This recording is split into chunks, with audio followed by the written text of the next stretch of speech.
अगर भगवान सब देख रहे हैं तो तुम्हारी जिंदगी इतनी उलझी क्यों है?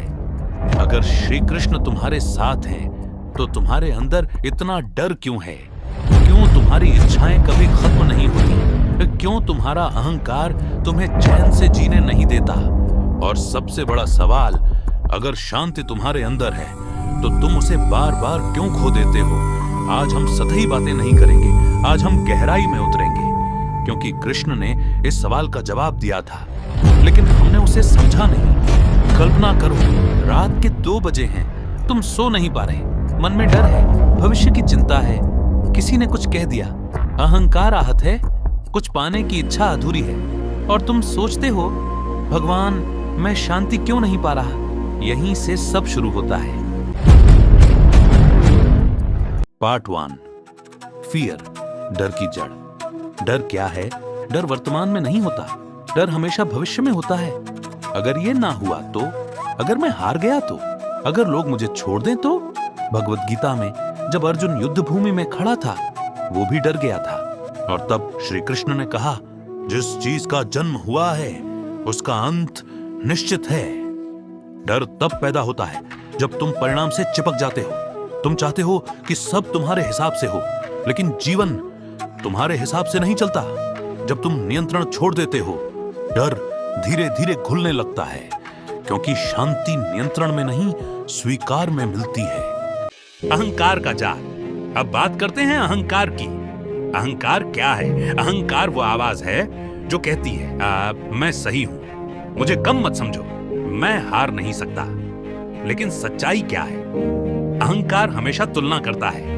वो पूछता है, उसके पास ज्यादा क्यों है? लोग उसकी तारीफ क्यों कर रहे हैं? मुझे सम्मान क्यों नहीं मिला? कृष्ण कहते हैं, जब मैं बड़ा होता है तो जीवन छोटा हो जाता है, और जब मैं छोटा होता है तो जीवन विशाल हो जाता है। अहंकार तुम्हें मजबूत नहीं बनाता, वो तुम्हें असुरक्षित बनाता है। इसलिए जब तक मैं केंद्र में है, शांति नहीं आएगी। पार्ट 3, डिजायर, इच्छा का भ्रम।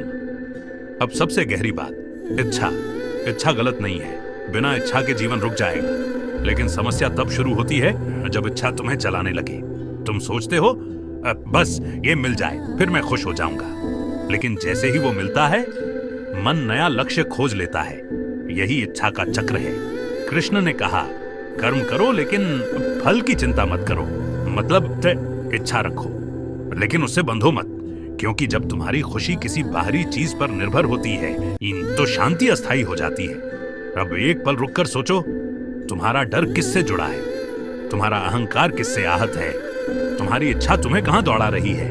क्या ये सब तुम्हारी शांति छीन नहीं रहे? सच ये है, शांति बाहर खोई ही नहीं थी, तुम बस उसे ढक रहे थे, डर से, अहंकार से, इच्छाओं से।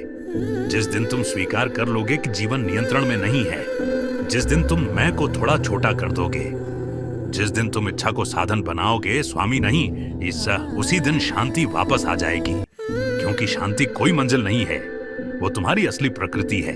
तुम उसे खोते नहीं, तुम बस उससे दूर चले जाते हो। और कृष्ण का अंतिम जवाब यही है, स्वयं को जानो, बाकी सब अपने आप शांत हो जाएगा।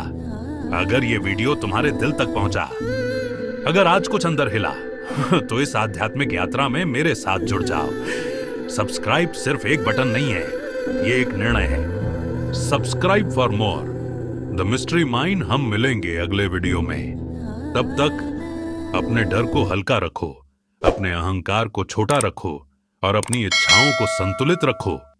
शांति तुम्हारे भीतर ही है। जय श्री कृष्णा।